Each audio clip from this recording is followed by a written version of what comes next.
안녕하세요. 말씀과 함께하는 국어교실, 오늘은 15번째 시간으로 논설문은 어떻게 써야 할까에 대해서 공부해 보도록 하겠습니다. 논설문은 어떤 문제에 대한 자기 주장을 펼쳐서 읽는 사람의 생각이나 행동을 글쓴이가 주장하는 방향으로 이끄는 것을 목적으로 해요. 그럼 이런 주장하는 글은 어떻게 써야 할까요? 주장하는 글을 사실을 근거로 해서 상대방을 설득시키는 글이에요. 단순히 주장과 근거를 나열해 놓았다고 해서 짜임새 있는 글이 되는 것은 아니지요. 자신의 의견이 확실히 드러나도록 조리 있게 글을 구성해야 해요. 주장하는 글을 쓰기 위해서는 다음에 순서를 쓰면 좋은 글이 될 거예요.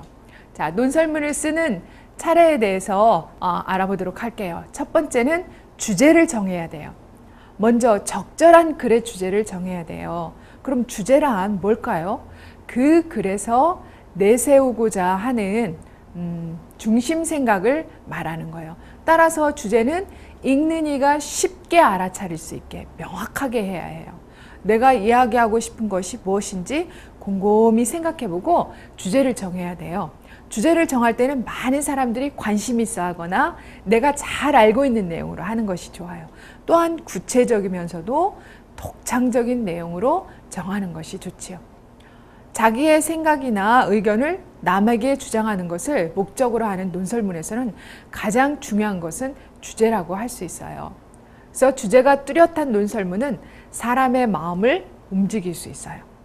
내가 주장하고자 하는 알맹이가 없다면 논설문에 가치가 없는 것이 되겠죠. 자, 그러면 첫 번째는 주제를 정하고 두 번째는 이제 뭘 할게 될까요? 자, 바로 자료의 조사와 정리를 해야 돼요. 이제 주제를 정하고 난 다음에 그 주제에 맞게 이제 글을 쓰려면 자료가 필요하잖아요. 그래서 그 주제와 일치하는 올바른 주장을 설득력 있게 펼쳐야 하기 때문에 자료를 조사하고 정리를 해야 되겠죠.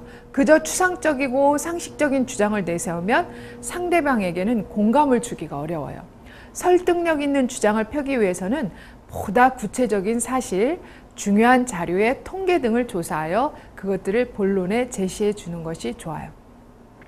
그러면 자료를 조사하는 방법은 첫째, 참고서적을 이제 통해서 이렇게 하는데 그 참고서적에는 뭐가 있냐면은 백과사전, 국어사전, 인명사전. 인명사전이라는 건 어떤 인물에 관해서 이제 인물을 소개하는 사전이에요. 그 다음에 속담 및 격언사전, 동식물, 도감, 동물과 식물을 이제 설명하는 것들이죠. 여러 가지 신문이나 잡지. 그리고 둘째 또 참고 자료에는 또 뭐가 있냐면 각종 통계 자료. 온갖 도표 그렸죠. 그림 이렇게 막대 그래 그 도표 같은 거, 그림, 사진. 그리고 셋째는 전문가의 이야기. 그 분야에 종사하는, 그러니까 그 분야에서 일하는 전문가, 학자, 기술자, 선생님의 자세한 이야기. 그리고 경험담. 네 번째는 기타 이제 있는데 편지 또는 전화, 설문지, 탐방, 견학. 탐방이나 견학은 비슷한 건데 직접 가서 이제 보는 것들이죠. 그 다음에 세 번째는 이제 내용을 선정을 해야 되겠죠. 그래서 내용을 선정하는 건 개요를 작성하고 문단을 나눠야 되는데 어떤 주장을 펼칠지 결정을 했으면 글의 개요를 짜야 돼요. 개요라는 것은 집을 지으려면 먼저 설계도를 그리는데 그거하고 비슷한 거예요. 무턱대고 집을 지을 수는 없잖아요. 여러분들 집 지을 때. 글을 쓸 때도 역시 마찬가지예요. 개요를 짜는 것은 이처럼 건축가가 집을 짓기 전에 설계도를 그리듯이 어떻게 글을 쓸지 계획을 세우는 거예요. 개요를 짜고 문단을 나누는 일은 설계도를 그리는 일과 다를 바가 없어요. 성경에도 이 설계를 잘 하신 분이 나오는데 한번 볼까요? 최초의 지상성막의 설비를 설계하신 분은 그리스도셨어요. 그분은 솔로몬의 성전 건축에 대한 일체의 설계도를 또 주셨어요. 나사렛이라는 촌에서 아버지 요셉의 하시는 일, 목수의 일을 하시면서 지상 생애를 사셨던 그분은 당신의 이름이 존경을 받게 될 거룩한 건물을 설계하신 하늘의 건축 기사이셨어요. 자, 그리고 글을 어떻게 써야 나의 주장이 상대방에게 제대로 전달될지 잘 생각해서 이제 글을 쓰기 전에 빈틈없는 개요를 짜야 해요. 계율을 짜고 이제 문단을 나누는 방법을 또 알아봐요. 첫 번째, 쓸 내용을 골라요. 그리고 순서를 정하는 거예요. 그 다음 두 번째는 주장을 먼저 내세우고 이유를 제시할 것인지 아니면 이유를 먼저 제시하고 주장을 나중에 밝힐 것인지 등을 결정을 해야 되겠죠. 그런 다음에 이제 네 번째, 글쓰기에 들어가야 되겠죠. 주장과 근거가 분명하게 드러나도록 글을 써야 돼요. 주장을 뒷받침할 수 있는 근거를 첫 번째는 마련을 해야 되겠죠. 자기의 주장이 상대방에게 올바르게 전달되어 공감을 얻고 찬성하는 생각을 불러일으키도록 하기 위해서는 근거를 자세히 써야 되겠죠. 그 다음에 두 번째, 주장을 실천할 수 있는 방법을 제시해야 돼요. 논설문에서는 글쓴이의 주장을 실천할 수 있도록 하기 위해요. 구체적인 실천 방법을 제시해야 되는 거예요. 자, 이런 주장과 근거를 바탕으로 서론부터 글을 써야 돼요. 자, 그러면은 서론을 써보도록 하겠습니다. 자, 서론은 논설문의 처음 부분으로 들어갈 내용은 첫째, 배경이나 동기를 쓰고 그 다음에 둘째는 자기의 주장을 내세워야 돼요. 그리고 그것을 요약하면 되겠죠. 근데 이때 서론을 쓸 때 이제 고려를 할 점이 있어요. 그러니까 고려한다는 것은 생각해야 될 점, 주의할 점 이런 말이 되겠죠. 첫째, 호기심을 불러일으키게 써야 돼요. 둘째, 문장을 아주 조리 있게 써야 돼요. 셋째, 전체적인 길이를 생각하며 써야 되겠죠. 넷째, 배경이나 동기가 주장하는 부분과 자연스럽게 연결되도록 써야 돼요. 예를 들면 여호수아서를 전체적으로 한번 살펴보도록 하겠어요. 여호수아서의 주제는 거룩한 목적을 성취하기 위하여 하나님께서 택하신 여호수아의 능력 있는 지도 아래 하나님의 약속의 성취 속에 나타난 여호와의 성실하심이다. 자, 이 부분이 이제 서론 부분이 되겠죠. 그 다음에 두 번째, 본론 쓰기에서 들어가야 되겠죠. 그럼 본론은 어떻게 써야 되는지. 본론에서는 서론에서 들춰낸 주장을 펼쳐 나가는 곳이에요. 그래서 자연히 여러 개의 작은 주장으로 이렇게 나누어져요. 그리고 여기에서 내세우는 작은 주장들은 이유, 실천 방법의 항목 하나하나로 표현이 돼요.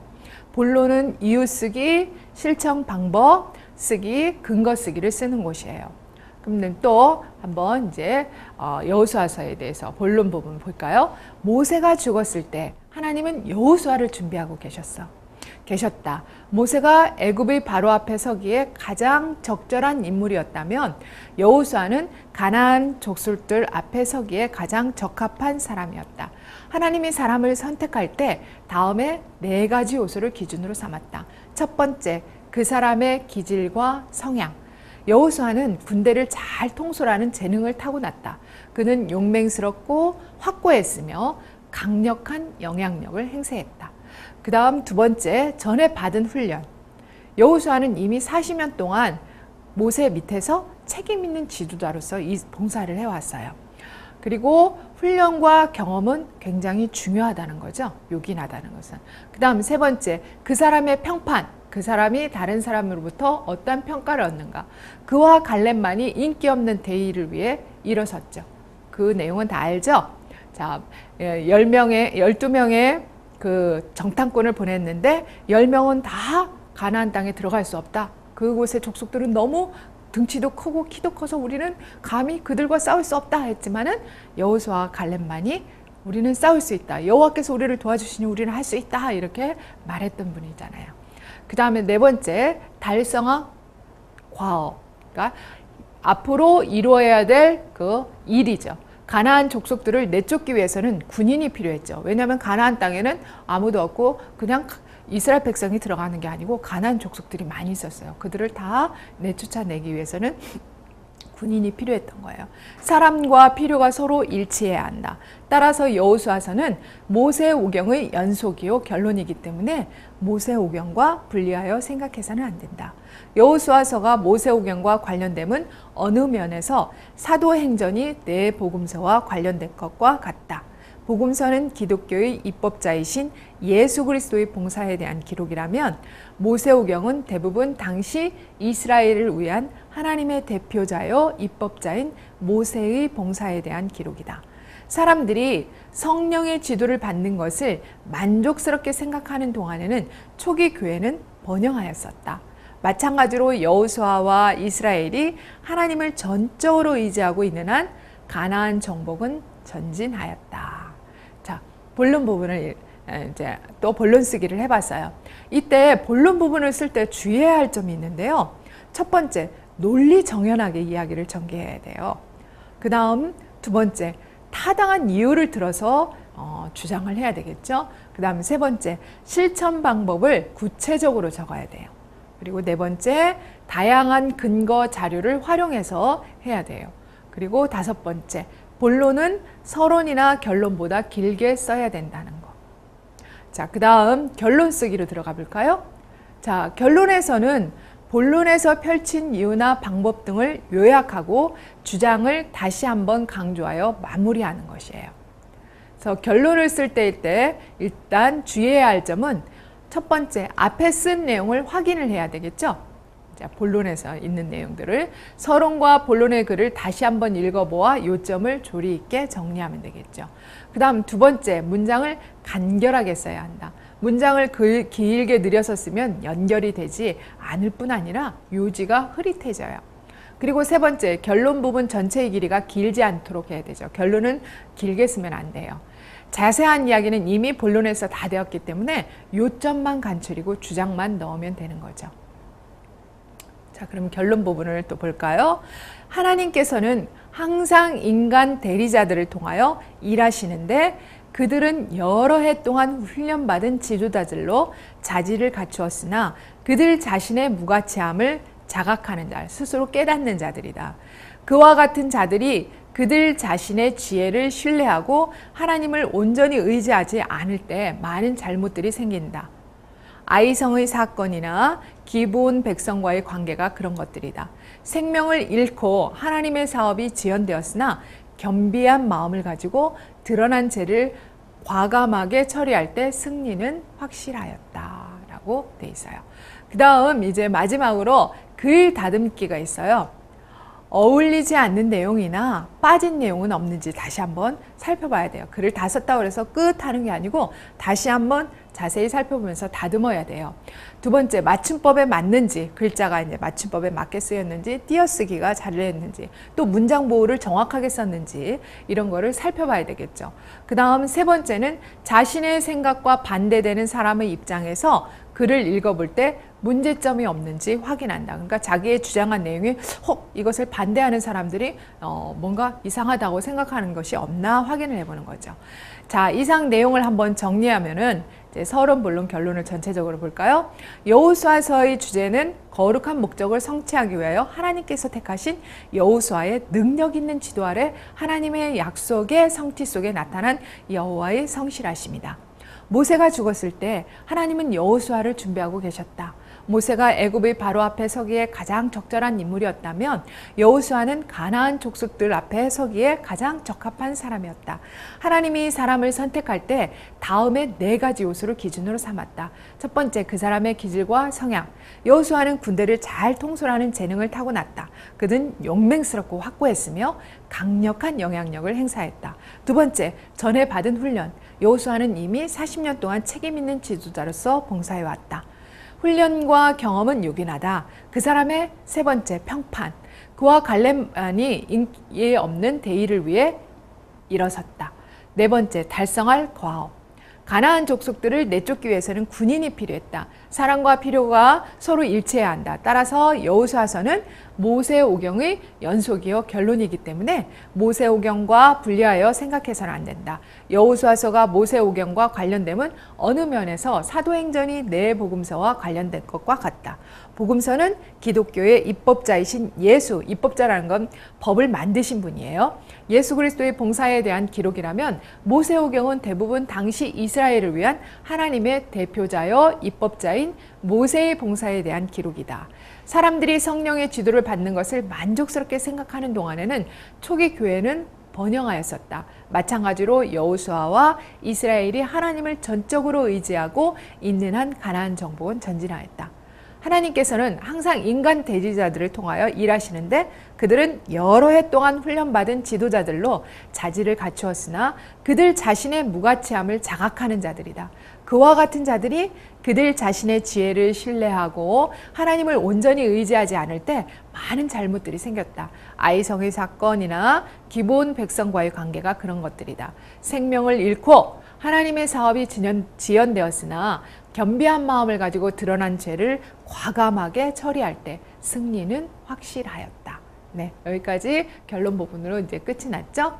자, 이제는 오늘 또 헷갈리고 틀리기 쉬운 우리말을 또 배워보도록 하겠어요. 자, 첫 번째는 로서와 로서. 자, 뭐 어떤 차이가 있는지. 첫 번째, 로서는 그 스스로라는 뜻을 지니고 있어요. 스스로. 자, 그래서 예문을 보면 성령 계시의 핵심은 예수 그리스도로서 모든 인간은 예수를 통해서만 이 하나님의 구속 사역을 분명히 알 수 있는 것이다. 그리스도께서는 하늘 구름을 타고 이 땅에 오시기 전에 그분은 인자로서 하늘 구름을 타고 옛적부터 항상 계신 자, 곧 하나님 아버지께 와서 그분 앞에 서신다. 다니엘서에 있는 말씀이죠.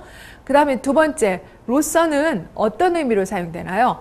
도구 연장의 뜻을 가지고 있어요. 그러니까 전혀 다른 뜻이죠. 그러므로 뭐뭇을 가지고라는 틀을 만들어 말이 되면 로서로 쓰면 되겠죠. 예를 들어서 안식일의 주인이신 예수님께서는 당신의 모본을 따르도록 모든 사람들을 초청하신다. 그분의 초청을 받아들이는 사람들은 안식일을 기쁨과 영적 축제로서, 여기서 로서가 되겠죠. 하늘을 미리 맛보는 경험을 하게 된다. 자, 그 다음 두 번째 이제 일타와 이따에 대해서 또 차이점을 알아보도록 하겠어요. 자, 첫 번째 일타는 물건을 읽는 거예요. 자, 요한복음 6장 39절에 보면은 나를 보내신 이의 뜻을 행하려 함이니라. 나를 보내신 이의 뜻은 내게 주신 자 중에 내가 하나도 잃어버리지 아니하고 마지막 날에 다시 살리는 이것이니라. 여기서 일타는 물건을 잃고 사람을 잃어버려서 못 찾는 거죠. 자, 이것이 바로 일타의 의미가 되겠죠. 그 다음에 두 번째, 이따는 기억에서 있는 거예요. 깜빡 잊었어 할 때 이런 내용이죠.